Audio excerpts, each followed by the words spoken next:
The Grand Hall of the Galactic Council buzzed with the usual mix of alien languages and dimensional translators. Captain James Walker stood at the center of the massive chamber, his back straight and his Earth Defense Force uniform pristine. Around him, thousands of alien representatives sat in rising circular tiers, their faces showing various degrees of amusement and contempt.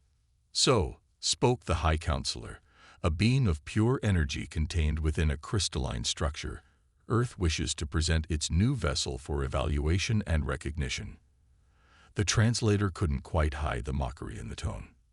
"Yes, Honorable Council," Walker replied, keeping his voice steady. "The Infinity represents humanity's first step into dimensional drive technology."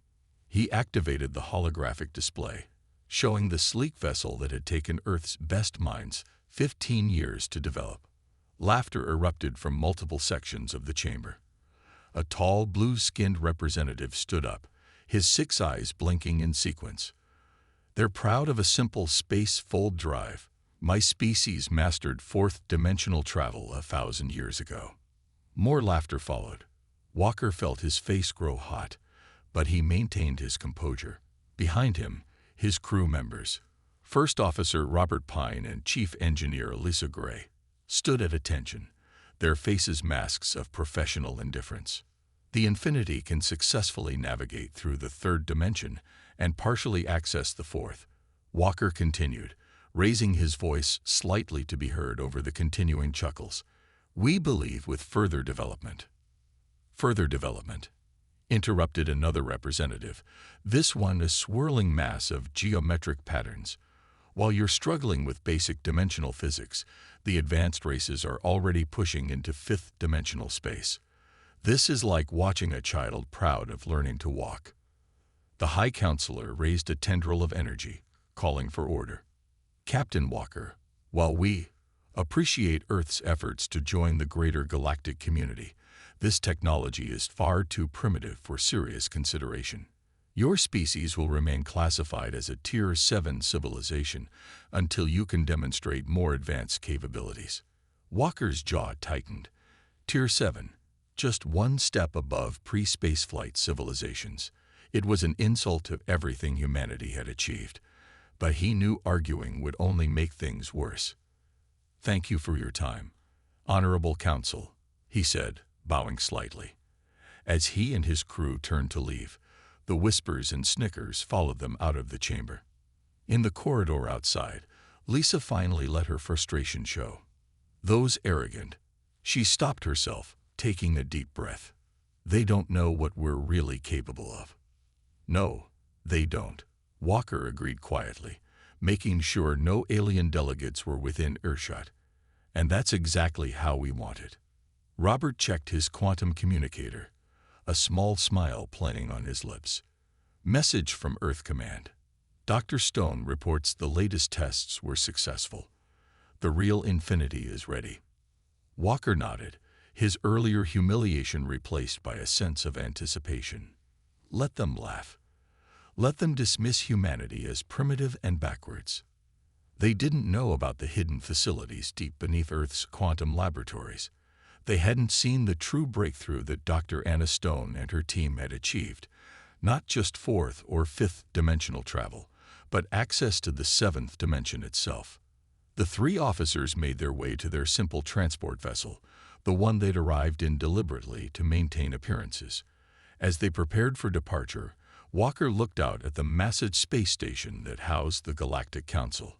Thousands of ships moved around it, their various dimensional drives creating beautiful distortions in spacetime. "Soon," he murmured, "very soon, they'll learn that humanity's greatest strength isn't in showing off our achievements." He smiled at his crew. "It's in making others underestimate us until the perfect moment."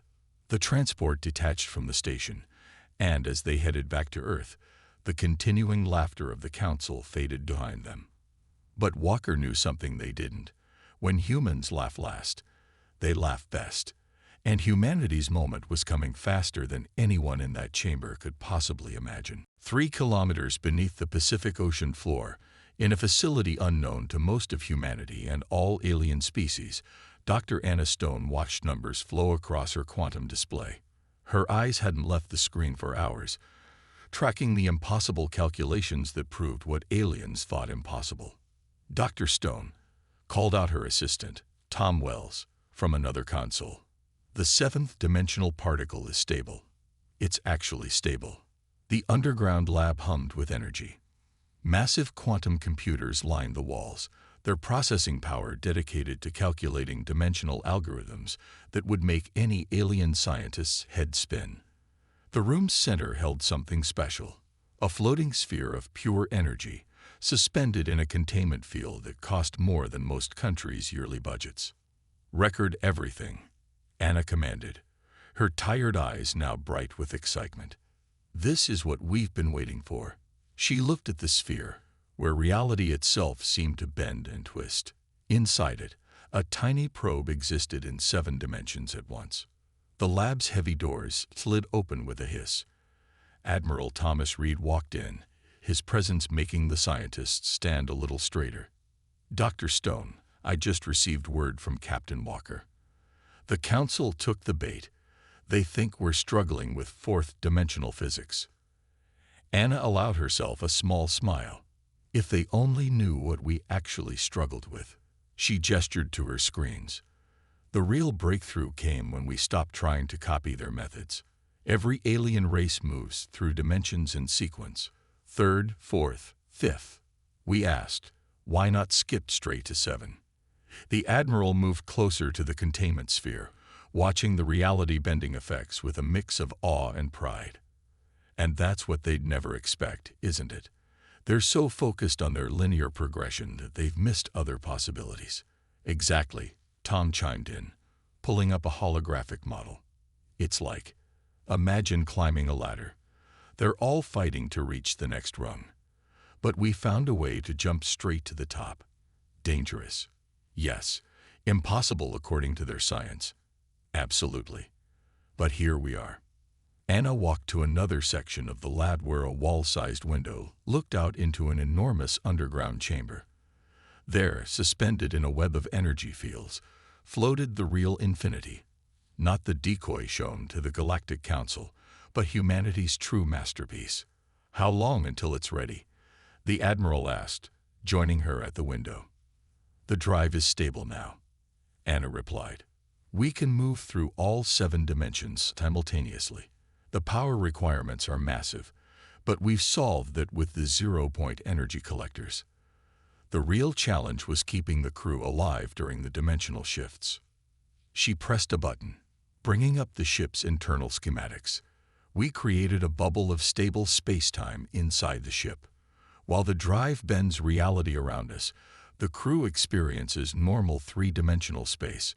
They won't even feel it when we exist in all 7 dimensions at once." "And weapons?" The Admiral's voice was quiet but intense. Tom pulled up another display. "That's where it gets interesting, sir. When we're fully engaged in 7-dimensional space, most conventional weapons simply can't affect us. They're designed to work in 3 to 5 dimensions. To them, we'll barely exist in their reality." Anna turned to face the Admiral. "Sir, we need to talk about the ethical implications. This technology, it doesn't just give us an advantage, it changes everything. We could potentially manipulate reality itself." The Admiral nodded slowly. "That's exactly why Earth Command chose this path. We needed something that would not just level the playing field. We needed to change the game entirely." He looked at the ship again. "The aliens think they're so far ahead of us. Their arrogance has made them blind to new possibilities." A alert sounded softly, and Tom rushed to check his console. "Dr. Stone, the final simulation is complete. All systems are showing green. The Infinity, she's ready." Anna looked at her life's work floating in the massive chamber.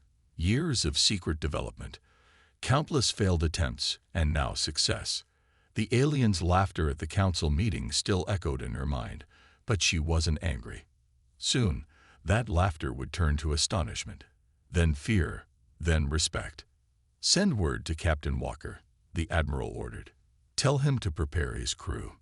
It's time to show the galaxy what humanity can really do. The emergency alert woke Captain Walker at 300 Earth time.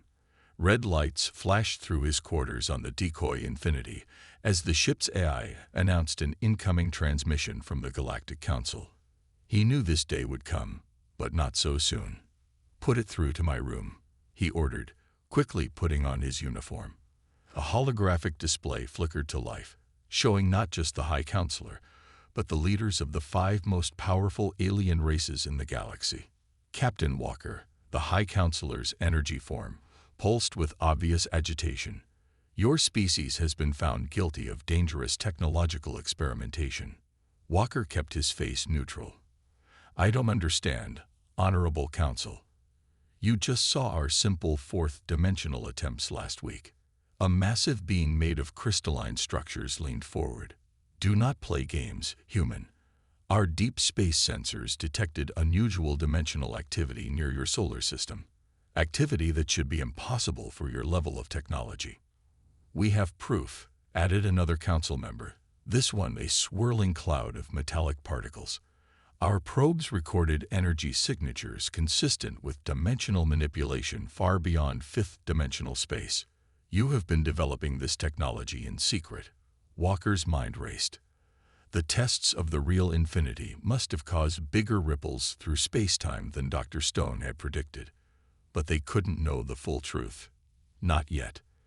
"The coalition of advanced races has reached a decision," the High Counselor announced. "Earth has 2 options. Either submit to direct control by the coalition, surrendering all your research and accepting permanent oversight, or face immediate military action." The threat hung in the air like a physical thing. Walker knew this wasn't a bluff. He could see the fear behind their stern faces, fear of what humanity might achieve if left unchecked. "You have 12 Earth hours to decide," the crystalline being stated. "Our fleet is already moving into position around your solar system. Choose wisely, Captain." The transmission cut off, leaving Walker in semi-darkness. He immediately opened a secure quantum channel to Earth Command. Admiral Reed's face appeared, looking grim but determined. "You saw?" Walker asked. "We all did. They broadcast the same message to every human colony and settlement. They're trying to frighten us into submission." The Admiral's expression hardened. "They've just given us the perfect excuse to reveal everything." Walker nodded. "The real Infinity is ready. Dr. Stone made the final adjustments an hour ago. The 7th dimensional drive is fully operational. We've also completed the other 5 ships in the series." A small smile crossed the Admiral's face. "They think they're coming to put us in our place. Instead, they're about to witness the biggest leap in dimensional technology the galaxy has ever seen." The next hours passed in a blur of activity, while the alien fleet gathered at the edges of the solar system, over 300 ships strong. Humanity prepared its response. The decoy Infinity docked with the secret underwater base, and Walker led his crew to their true vessel. Standing in the real Infinity's command center, Walker felt a surge of pride. The ship looked similar to the decoy from the outside, but inside it was something else entirely. Streams of 7th-dimensional energy flowed through transparent conduits in the walls. The bridge stations monitored realities that most alien scientists couldn't even comprehend. "All stations report ready, Captain," First Officer Robert announced. "Dr. Stone is aboard and has initiated the dimensional drive's startup sequence." Walker looked at his crew. The best Earth had to offer, each trained in secret for this moment. "Send word to the other 5 ships. We launch in 1 hour." "Sir," Lisa called from her engineering station, "the alien fleet is taking up attack positions. They're powering up their dimensional weapons." "Let them," Walker replied calmly. "They think they're about to face a primitive species playing with technology we barely understand." He settled into his command chair, watching as the 7th-dimensional drive began to hum with power. Time to show them what humanity can do when we're pushed too far. In space above Earth, the alien fleet waited, their weapons charged, their commander certain of their superiority. They had no idea they were about to witness something that would change the galaxy forever. The alien fleet's ships hung in space like dark stars, their weapons charged and ready. On their command bridges, superior smirks crossed alien faces. To them, this was simply pest control, putting a primitive species back in its place. Inside the real infinity, Captain Walker stood at the command center, his crew silent and focused at their stations. Dr. Stone worked at a special console, her fingers dancing over holographic controls as she monitored the seventh dimensional drive. "They're broadcasting their final warning," Robert announced from his station. "We have 5 minutes to surrender." Walker pressed a button on his chair. "This is Captain Walker to all Earth ships. Activate dimensional shields. Prepare for simultaneous launch." Deep within the infinity, the ship's true heart began to beat.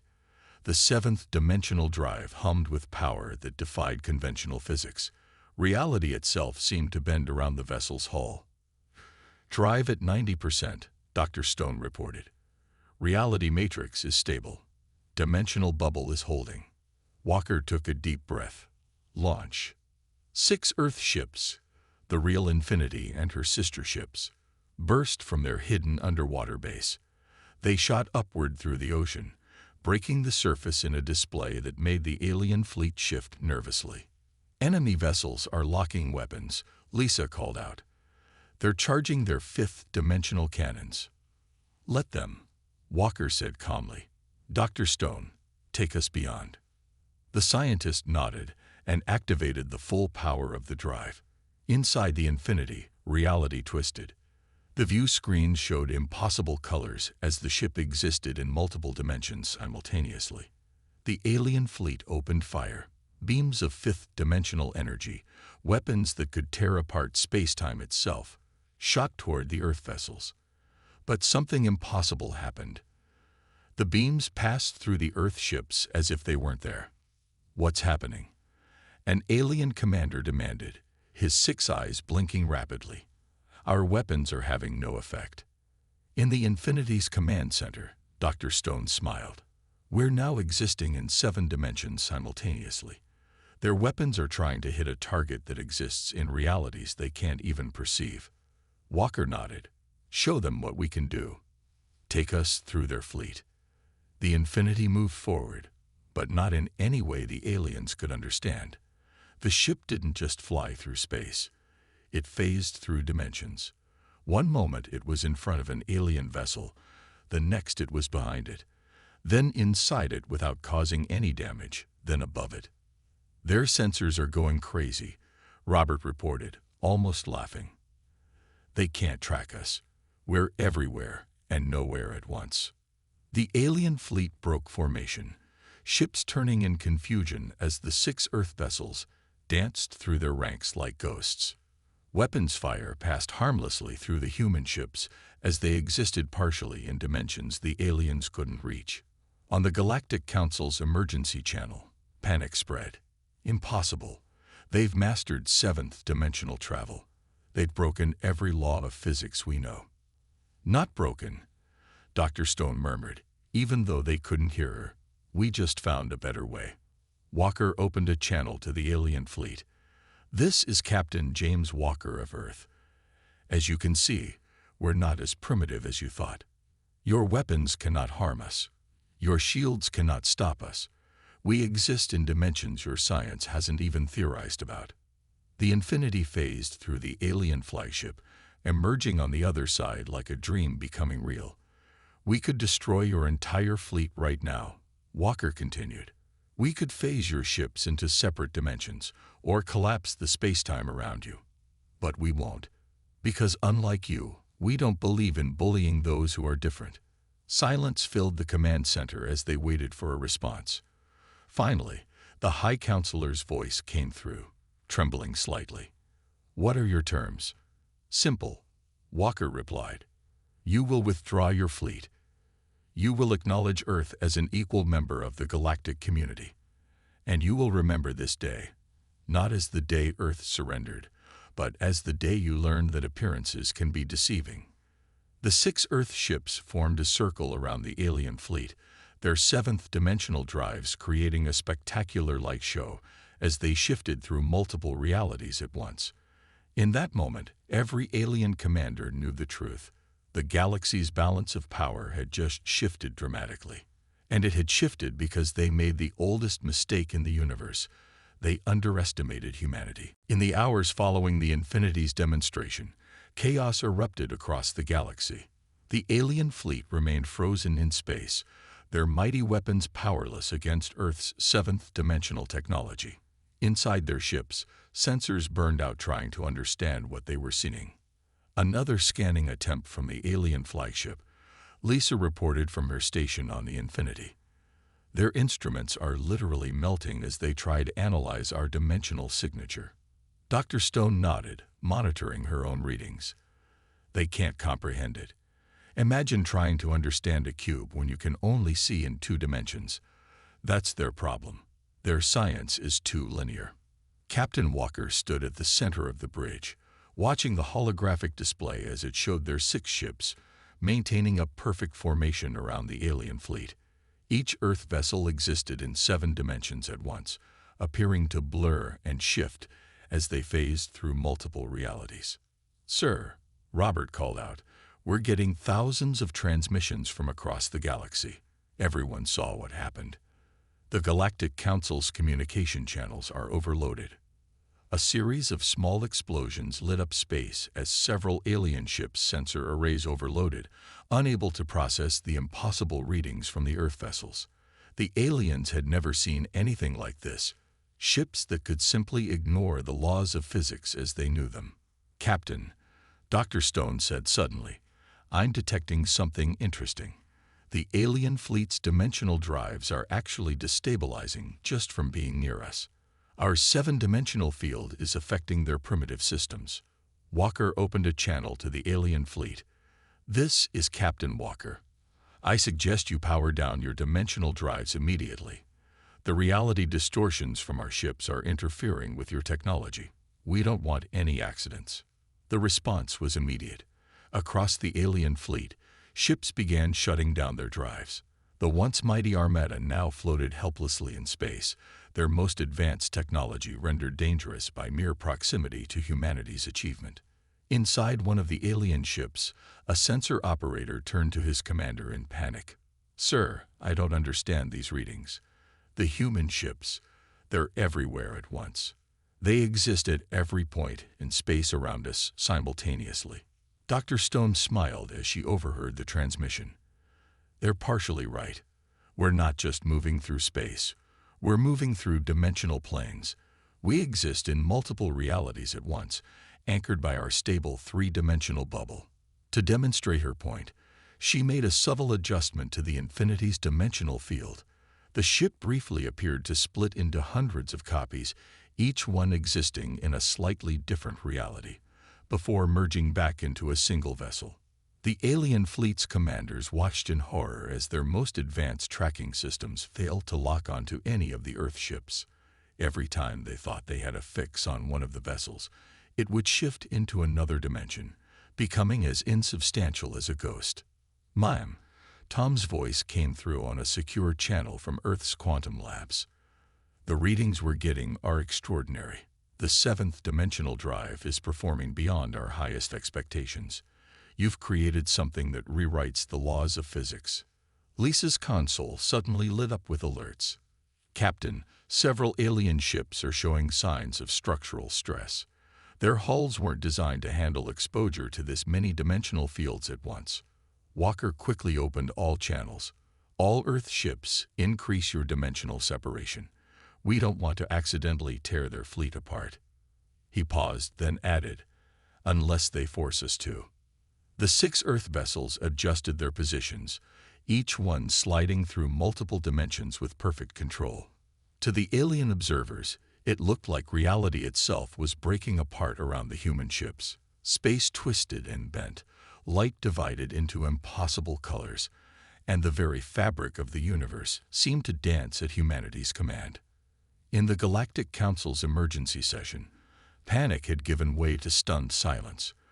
The races that had laughed at humanity's primitive technology now watched in awe as Earth's ships demonstrated mastery over dimensions they hadn't even known existed. Status report. Walker called out to his crew. All systems nominal, Dr. Stone replied. The seventh dimensional matrix is holding perfectly. We could maintain this state indefinitely. Walker nodded, a small smile crossing his face. The aliens had wanted to see humanity's true capabilities. Now they were seeing them.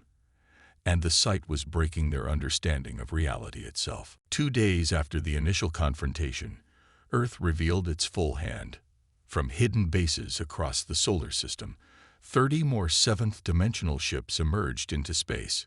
Each vessel shimmered with impossible energies as they took formation around Earth, their very presence causing ripples through multiple dimensions. Captain Walker stood on the Infinity's bridge, watching as the last of the ships moved into position. "Open a channel to the Galactic Council," he ordered. "Full broadcast. Let everyone in the galaxy see this." The holographic display came to life, showing the council chamber in complete disarray. The once proud alien leaders who had mocked humanity now sat in stunned silence as they witnessed Earth's true fleet. "Honorable Council," Walker began, his voice calm but firm. "As you can see, the 6 ships we revealed earlier were just the beginning. Earth has been preparing for this moment for a long time." Dr. Stone stepped forward, her scientific expertise needed for what came next. "What you're witnessing is humanity's full 7th-dimensional fleet. Each ship carries technology that your science considered impossible. We didn't just master dimensional travel. We revolutionized it." The High Counselor's energy form flickered nervously. How long have you been hiding this capability?" "Long enough," Walker replied.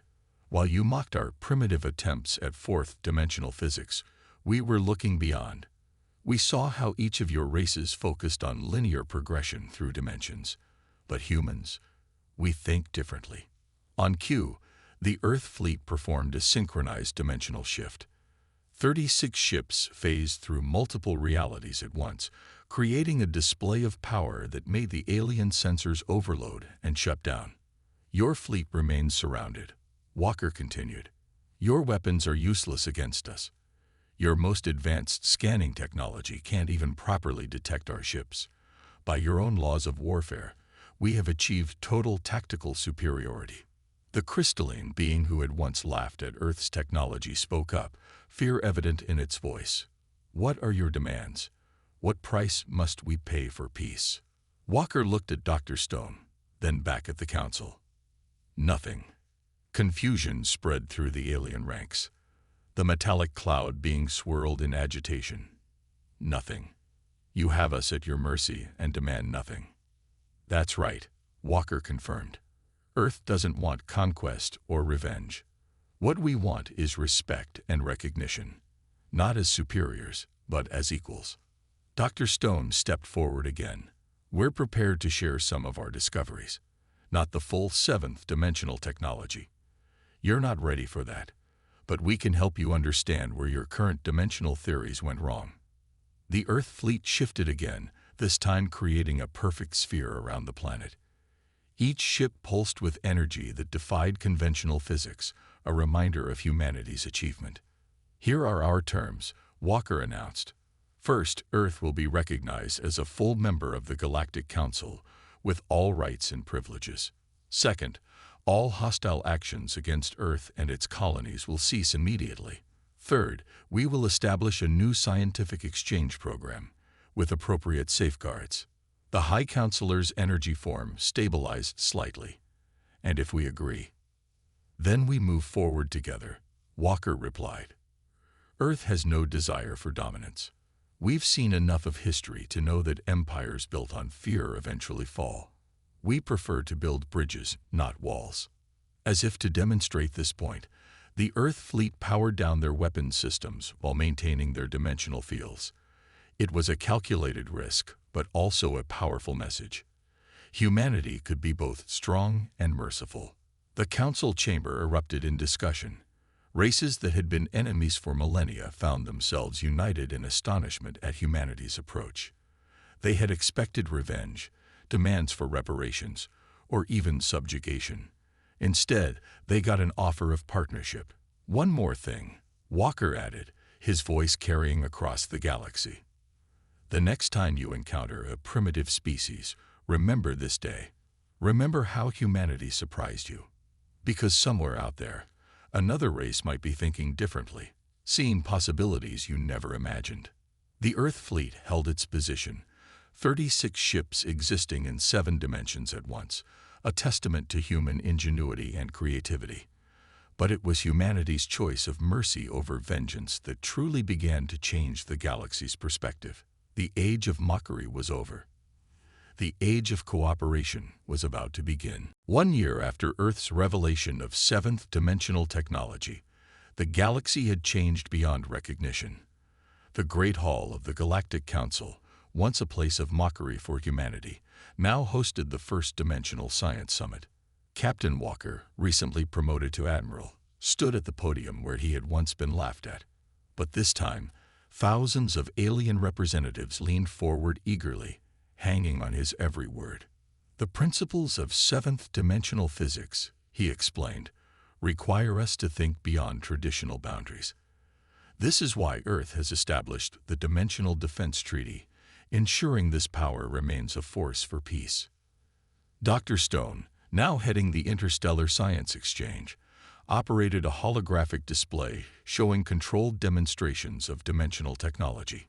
Even after a year, the sight of objects existing in multiple dimensions still drew gasps of wonder from the audience. "We're not here to hold power over you," she addressed the gathered representatives. "We're here to help you understand. Yes, Earth maintains certain technological advantages, but we share what we can when you're ready to receive it." In the space around the Council Station, the Earth fleet performed precise maneuvers through multiple dimensions. What had once terrified the galaxy now served as a reminder of both humanity's capabilities and their restraint. Tom, who had been promoted to Chief of Dimensional Research, operated a new teaching console. The first step, he explained to a group of alien scientists, is understanding why your dimensional theories hit a wall. You tried to climb the dimensional ladder one step at a time. We learned to jump. The changes weren't just technological. Earth's approach to sharing knowledge while maintaining peace had created a new model of galactic cooperation. Former enemies now worked together in the newly established dimensional research centers. Admiral Walker called out a crystalline being, the same one who had once mocked Earth's capabilities. "My species has been studying the basic principles you shared. We've already improved our third-dimensional drive efficiency by 300%. Walker nodded approvingly. "That's exactly what we hoped for. Each race brings its own perspective, its own way of thinking. Together, we see possibilities we might miss alone." The High Counselor's energy form pulsed with what had become recognizable as excitement. The galaxy has seen more progress in the past year than in the previous century. Earth's unique way of thinking has changed everything.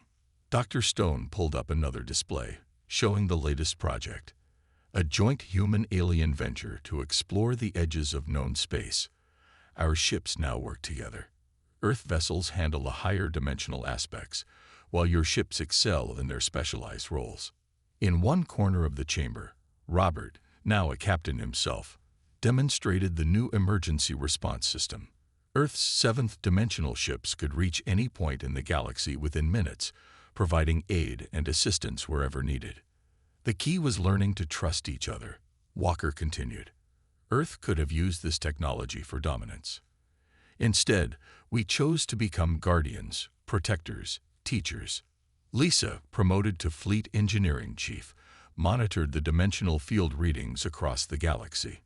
The new network of sensors, designed with both human and alien input, kept watch for any dangerous dimensional experiments or anomalies. "We still face challenges," Walker acknowledged. "There are those who would misuse this power if they could. That's why Earth maintains control of 7th-dimensional technology, not from arrogance, but from responsibility." The council chamber hummed with activity as representatives from hundreds of worlds shared ideas and plans. The mockery and prejudice of the past had been replaced by genuine respect and cooperation. "Look at this," Dr. Stone said quietly to Walker, showing him readings from a distant sector.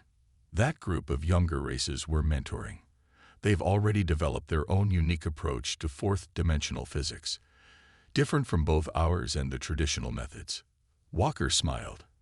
That's the future we hoped for. Not just following Earth's lead, but each species finding their own path, contributing their own insights. The galaxy had indeed entered a new age. Earth's ships still patrolled the dimensional boundaries, but now they were welcomed as protectors rather than feared as conquerors.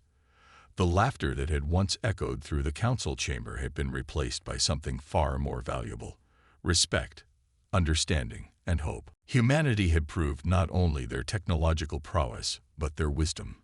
In choosing to guide rather than dominate, they had transformed the galaxy's future.